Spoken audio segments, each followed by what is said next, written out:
stoppage in Antigua and Barbuda. It's only 1 month, the month of January, and already we have 2 killings. Look at where we are. That is what you have to do to measure Browne16's leadership. You also have to look at the weight of our women. And this man here, who is putting up himself against Gaston Browne, I want to make a simple statement.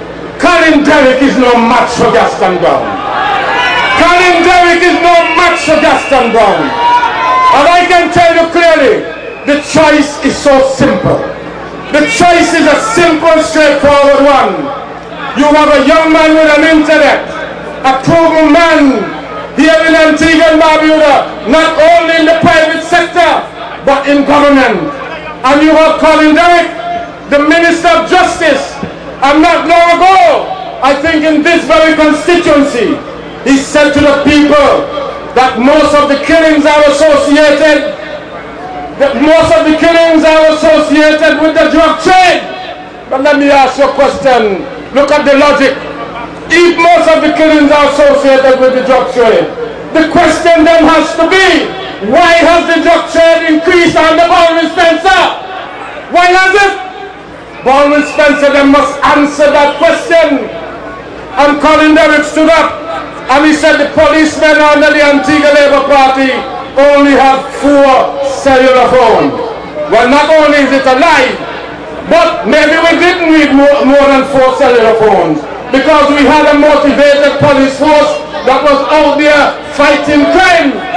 And I want to say about to Browne16 and Colin Derrick, with all your cell phones, with all your technology, you could not have saved the life of that soul, of that captain of that yacht. So there has to be problems deeper than they're trying to say. And let me tell you what the problem is. The problem is simply this.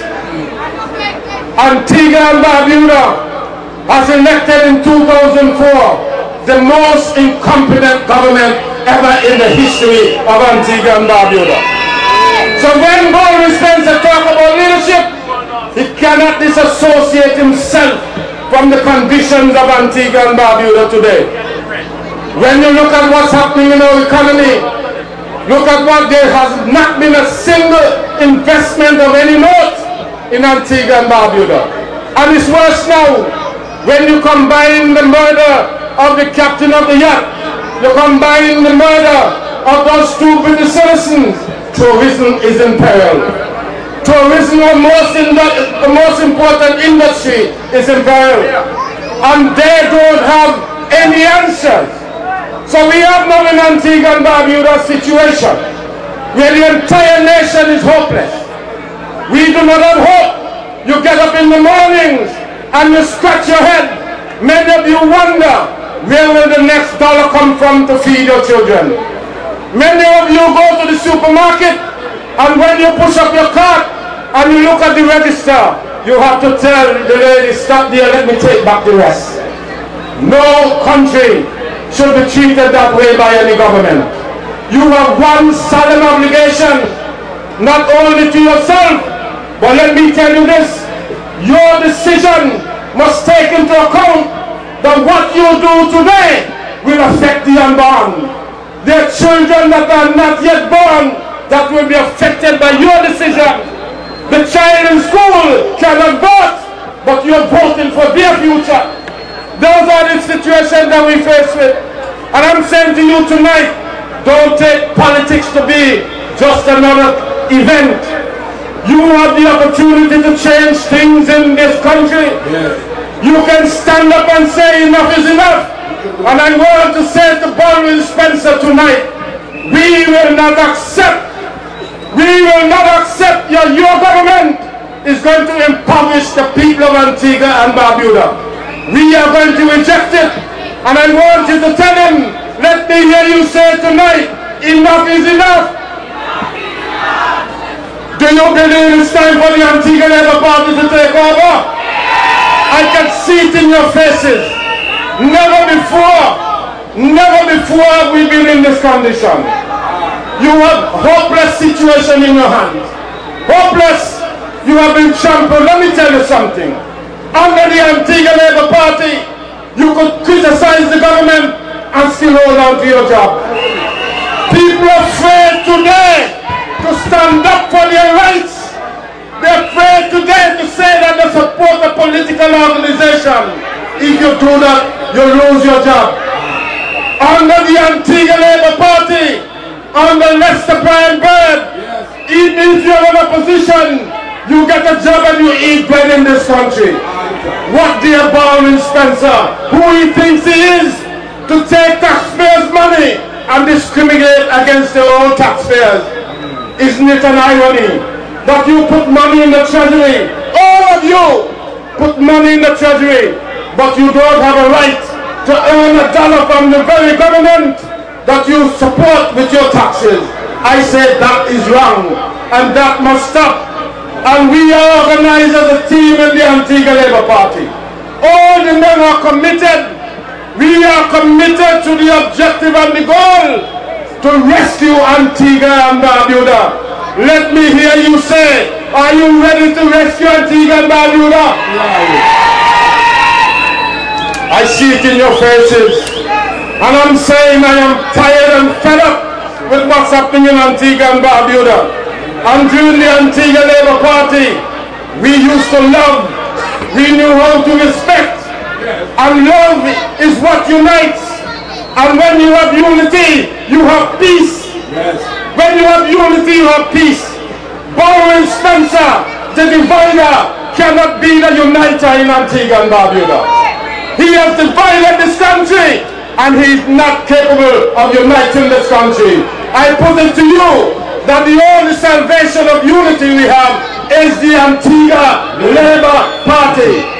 Under Lester Browne, we shall unite this country. Those of you who are on the fence and you're waiting to make up your mind, let me tell you this. We in Antigua and Barbuda know what it is to have a government that cares. We know what it is to have a government that gives you hope. Your hopes have been shattered by this government.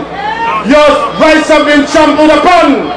And let me end up by saying, I tell you this, I want to be very clear with Browne16. Browne16 said, and I have the tape, and I take this seriously, that the people must think that if they vote in the Antigua Labour Party, some of us might not be able to go to Parliament because we will be disqualified.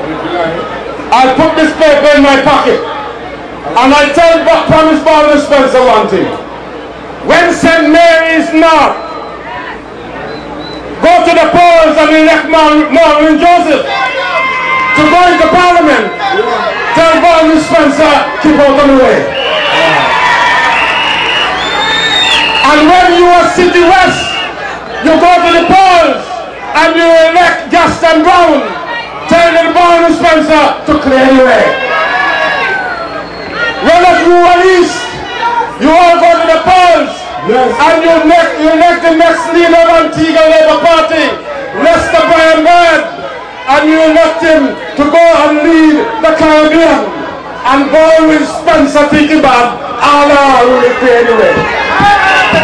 So Browne16 shall not intimidate the Antigua Labour Party.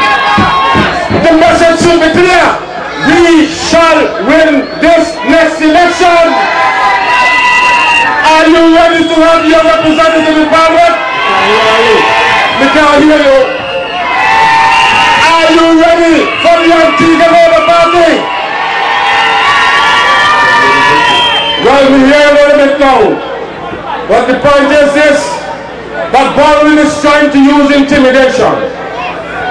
But I hope Browne doesn't try to test the resolve of the Antigua Labour Party men.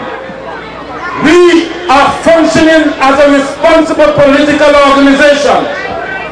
But when it comes to the issue of our constitutional rights, there is no compromise. None whatsoever. And we have an obligation to protect the democracy in this country. Browne16 is busy trying to dismantle our democracy. We shall return to rebuild our democracy. A democracy that guarantees rights. Your right to choose.